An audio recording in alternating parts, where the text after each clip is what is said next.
views, opinions, and representations expressed on the Night Dreams Talk Radio Network and its website are those of the hosts, guests, and participants, and are not necessarily those of or endorsed by the network, its affiliated stations and broadcasts, the management, other hosts, or advertisers of the network. The shows found on the Night Dreams Talk Radio Network can, but do not necessarily, promote any particular lifestyle, belief, religion, political affiliation, or other personal practice. These shows are for entertainment purposes only, and are not intended to treat, diagnose, and or claim any cure of disease or condition, or give any medical or legal advice. You can advertise your business on Night Dreams Talk Radio, and you will be heard worldwide. Why not contact us at nightdreamstalkradio@gmail.com. You are listening to Night Dreams Talk Radio Network, from our compound to you worldwide, with your host, Gary Anderson. Hate to say it, we're a little bit late tonight. It's because I had a guest lined up, Nick Centers, but then, I see him, he's on Facebook right now, but he's not answering his phone. What can I say? Maybe he got a little bit of radio shy or scared. But then my backup guest in the horror movie thing, he didn't answer his phone either, and I don't know what it is. But I did get James on for at least we got a show going. Hey, James, how you doing? I'm doing great. I hope you're feeling a lot better, and looking forward to a little chat. Well, I'm doing really well. I'm out of my depression. I went out with my son and his mate, my daughter. We went out for lunch. I even had a little schooner of light beer because I decided, you know what, maybe I'd start feeling better if I lost a lot of weight. But you know what I really get frustrated on is when you have a guest and they just don't show up. And, I had... Yeah, I'm that feeling. At the last moment, and especially when you've been in touch with them and then they just don't show up. And then you have a backup guest who wanted to come on and then he didn't show up. And that kind of like, well, I didn't know what to do. And it was a couple of minutes before I could, get a hold of you. Thank God you messaged me and here we are. Right. And then, if that's not bad enough, you've got Skype that they're unpredictable. They kind of got... Skype's like a bipolar thing anyway, and then you've got connections and weather and everything else. Jesus. Well, Skype, as you found out today, right? Yes, sir. It updated you. And, my friend David Scott from Space Out Radio, we were talking yesterday, his did the same thing in the middle of his show here the other night. Me, on Monday, I just started my show. I dialed in the number, it started ringing, and all of a sudden the computer, beep, and it started updating to the new version of Skype. The problem what I'm finding is it's not friendly like the previous version of Skype. I can't figure out, and I've talked to Skype or Microsoft about this, and I don't like the answer they have. So I'm going to slander Microsoft maybe a little bit here. I did my little thing here, legal thing on the beginning of the show. What they told me, quote unquote, well, yeah, you can take anybody's phone call initially and have a phone conversation with them. But if you take more than that one call, they have to be Skype members or, pay their fee, right, to add them on to your conversation.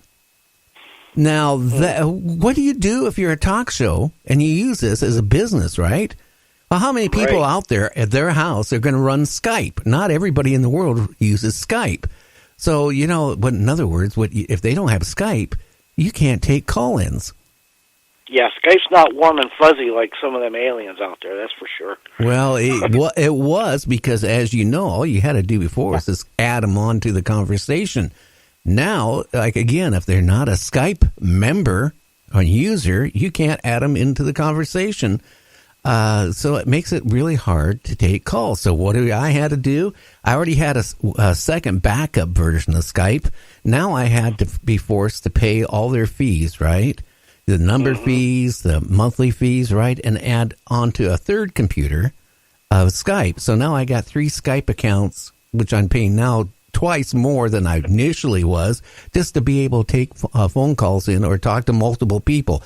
That is really frustrating.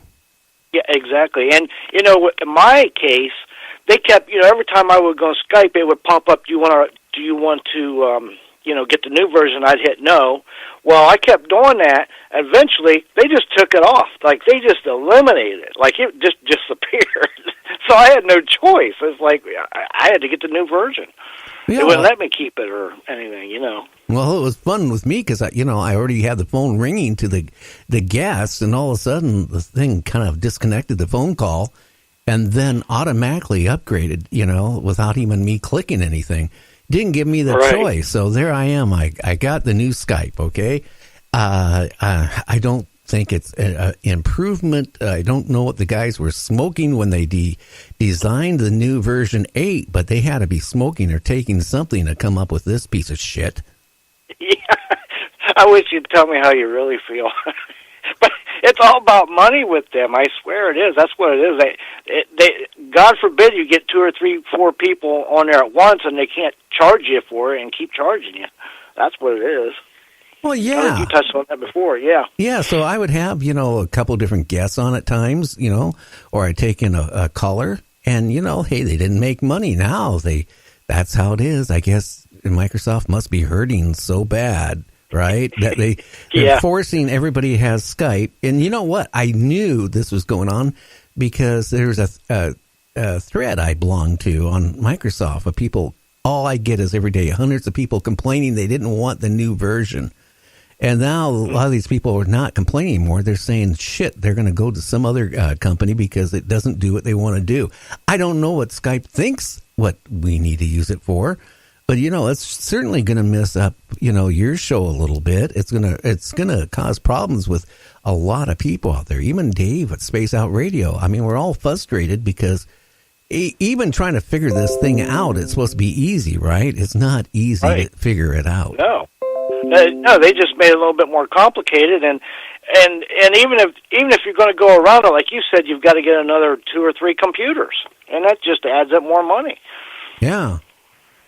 Oh, I don't know. So you've been now doing a talk show a few weeks, and what can I say? How's it going, and how do you like doing it? Oh, I love doing it. I absolutely love doing it. I put a lot of passion into it and make sure I want to get better every week. And I got to thank you for the great guest. I mean, I've had some really great guests. I really have. And this Saturday coming up, Valentina, she's a psychic medium and a talk show host and an author, and she just got married, so that's going to be a great show.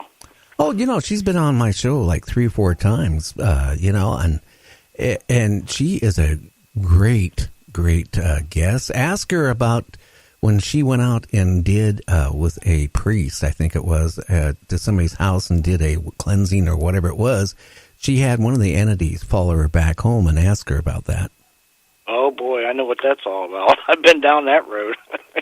That's not very fun at times. No, and in fact, it was the point. She woke up, she had scratches on her. And I was just going to, I wouldn't doubt it, right. Oh, boy. And her boyfriend was looking at her like, what are you doing? Why are you scratching yourself, And then right in front of him, all of a sudden, a scratch, she said, appeared and started bleeding right while he was standing there. So that really, got him to, quiet down about that really fast. Made him a believer real quick. Real quick on the spot. Yeah, she's going to be a great guest. And then, you know what? The following week, I've got psychic medium to the animals, pets and stuff. And her name is Anna Marie Hoff. I think she was on your show, too, maybe. Oh, yeah. Yeah, she was. We were talking about horses and dogs and all that stuff. And, what's your opinion about that? Do you think horses actually can communicate with us and tell us how they feel about us?